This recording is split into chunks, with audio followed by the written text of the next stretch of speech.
Assalamu alaikum. Najua kuna Waislamu pia wako hapa. Amina. Basi kwa neno hili ambalo tumelipata la faraja, lakini pia katika Wathesalonike wa kwanza 5 mlango ule wa Wathesalonike wa kwanza 5 mlango wa 4 mstari ule wa 18 nasema basi farijianeni kwa maneno haya. Maneno ambayo mtumishi wa Mungu ameyafundisha, ametuhutubia sana kwamba tumrudie Mungu, lakini haya yote ambayo yametokea yote ni kwa ajili ya Mungu. Anataka kutukutanisha ili tulipate neno la kutujenga. Kwa sababu nini?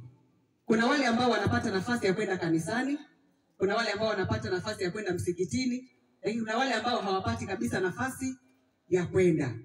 Nafsi zao zilikuwa zimefungwa kwamba hata kesho nitaenda. Hata ukihimizwa kwamba nenda kanisani wasema kwani hata nyumbani pia sinaweza kusali. Lakini ibada hii imekuja kwa kusudi.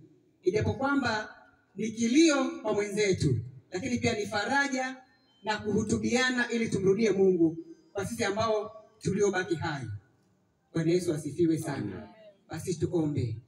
Baba yetu na Mungu wetu, tunakuja mbele zako wakati huu na majira ambao Mungu umelikusudia jambo hili.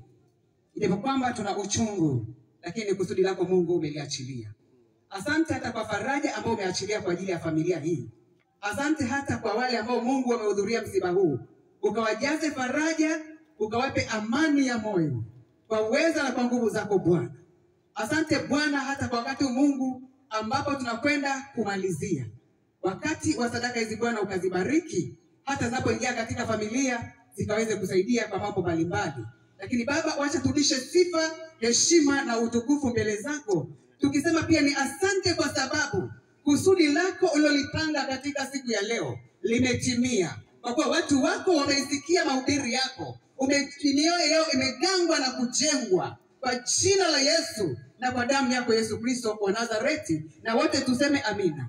Amen.